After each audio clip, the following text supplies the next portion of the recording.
it speaks to the streets. Like I come from my own experience. Like I speak about my experience, right? My music is very autobiographical, all right? So the people who I found that it's been relating to is a lot of people. Like when I was going through court, there was a lot of people who I bumped into who I knew about my music, and I'm like, wow, this is my demographic, great. But at the same time, great, because I'm speaking that shit that they want to hear. You know what I'm saying? And they're relating to the struggles that I'm going through because they might be going through some of the same struggles, right? Like I have street music, and some of it may come off as ignorant. I say bitch, I say nigga a billion times in my rhymes, but there's medicine in the candy. You know what I'm saying? But yeah, once I started focusing more, like once I came home and like was like, okay, I want to do this music thing for real. Then I also retired, and then unretired. Okay.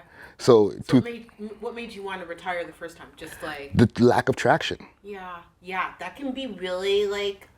I'm like, I've been doing this shit for years. Or like just feel like. Yeah, I dropped an album.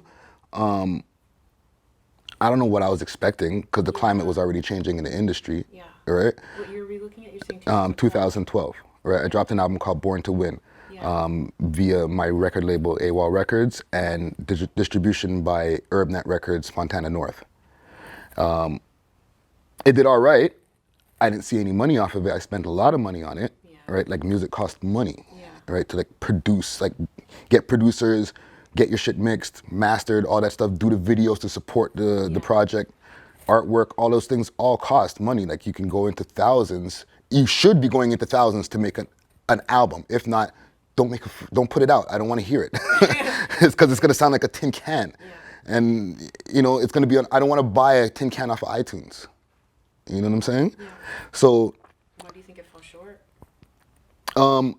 Partially, I feel that I rap way better now, but it didn't fall short because a year later I started noticing online a lot of different outlets that had this album or cuts from the album all over it. And I was like, holy shit, I'm pages deep in Google, right?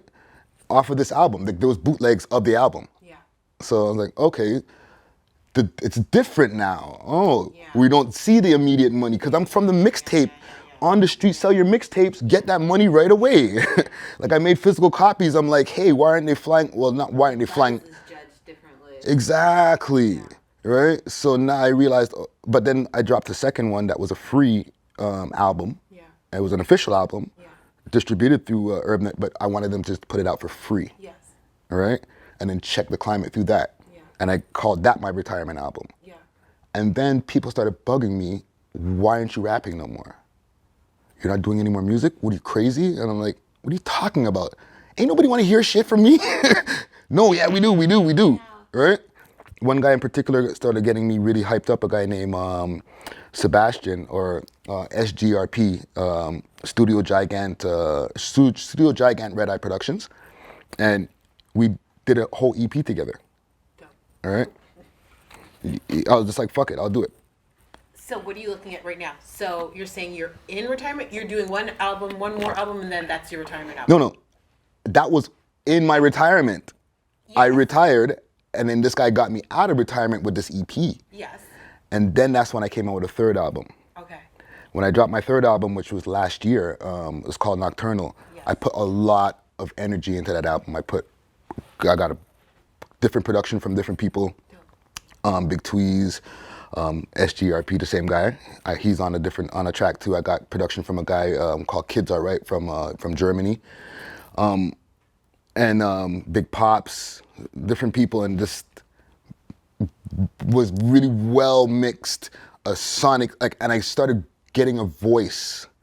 My cadence changed, and I started getting a different reception from my raps, period, and my music.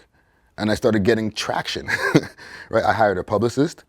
They started showing me different things that I wasn't doing, right? And now I don't have a publicist, and I can be a publicist, all right? Important. So I need to drop off some tips after. Okay, cool. Right? So So what's your status right now? Retired? Not retired. about to retire. About to retire. Right? One more project or? 2 more projects. So I put out one after Nocturnal called Shift. So now I'm looking forward to another EP. Okay. That was gonna be, I was gonna continue making music, but now I'm starting to do a podcast. We'll get into that. Let's Yes. talk about the EP. Everybody that's come up here is doing EPs. What's the appeal of an EP in 2017? You're not taking as much risk with songs. This is advice that I took from a consultant that I paid money for, right? And this, I'm saying this as advice for artists. If you want to advance your career and you have money to spend in certain places, you know, research where you're going to be spending it, and people have good advice for you, and they're from professional places, and it costs money, pay for the fucking advice. Yeah. It might be really good. You know what I mean? And the gentleman told me, EPs, you're able to maximize all of the songs on the EP, where albums, songs are being wasted, right? You're trying to sell something for like $10. You know, people are they gonna really care about all 16 songs? Usually not. Usually not. So, fine, I'm gonna do another EP, right? So I'm doing an EP now that's called The Divided. It's produced mainly by Big Pops, who's a guy out of Toronto. He's been around for a long time, working with different people in the scene from the Remix Projects times, and he's worked for people in the States all over the game stuff, and Freddie Gibbs and different people like that, right? Big Tweez, who's another producer from Toronto who I work with a lot. Up and coming producer named Casper the Deadly Ghost, who's also a battle rapper who's in a league that I'm affiliated with, family with, called Beast Mode. Right? We'll check out that league. Yeah, that's a crazy league, crazy battle league, Sure. right? Like there's a lot of shit going on in the city. Yeah. I love that. I love that you would say that. Okay, dope.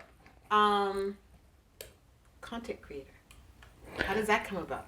Where do you get the audacity? There's so much content being created. What makes you feel like?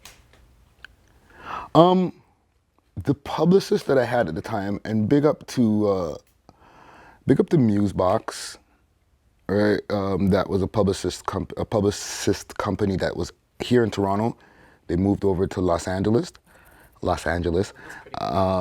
and R.I.P. Nadine. She was my main publicist at the time.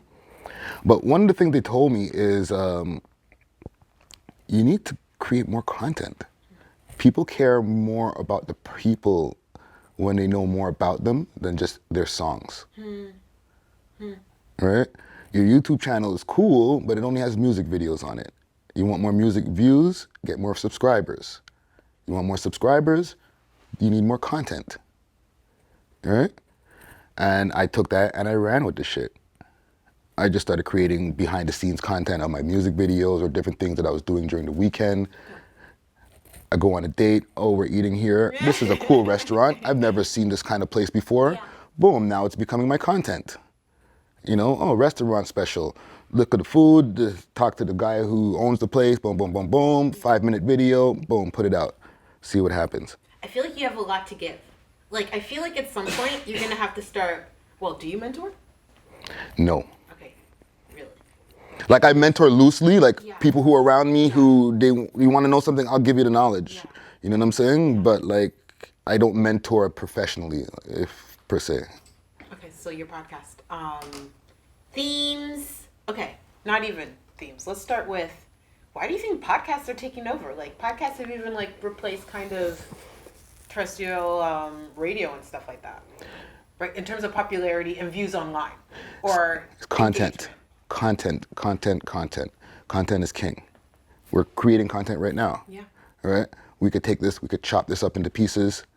We could put into points of, oh, Friday speaks on this, you know, full interview, right? So people are interested in content, and people are taking all their content online, right? When you do a podcast, you have more time to get into the guest, right? Where they're doing a radio interview, there's somebody else who's right after them, you know, okay, give me the best points, and what are you promoting right now? Okay, thank you, peace. Yeah. right? Where a podcast, you want to go on a tangent, go on a fucking tangent. Let's go. Let's talk about this shit. Yeah. You know what I'm saying? Yeah. Actually, And it gets I really think that interesting. is it, because most podcasts are like, what's your average show? The length of it. As a podcast listener, As a podcaster. as the a show you do, podcaster, so like how an many hour shows and 40 minutes. Okay, hour and 40. Yeah. I'd be trying to get into like an hour that's not happening. Yeah. We got way too much shit to talk about. You know what I mean? Like we kind of do some of the same content. Like you guys cover a lot of like current topics that are going on, Yeah. and I'm all in that shit. Yeah. That's part of the reason I started doing a podcast, because I talk so much shit online about the content that I'm absorbing. Yeah. You know, like Might as well have a platform to kind of talk about it. somebody told me, and I've said it on my podcast a bunch of times. Somebody said, "Hey, you should have a podcast," and I felt like they were trolling me, Yeah. right? But I responded, "Okay." Just small case letters, "Okay," Yeah. and then I just did it. Are you having fun with the internet and like new technology? I feel like I'm some fucking people- loving this shit. I feel like some people fall behind and it kind of overwhelms them, but I'm loving it. be okay in this land. I'm laughing at this shit. Love it. I'm controlling the way I speak on it. Come on. You know what I'm saying? I'm watching people who have no control over the way they speak on it, and I'm laughing, ha ha ha, while I'm scrolling. Oh, you broke up with your boyfriend? Hey, now everybody knows because you had to post about it. Yeah. You know what I'm saying? Yeah. I've broken up with women about 5-6 times over the last 2 years. Ain't nobody know about that shit online, Yeah. but they know we got a podcast.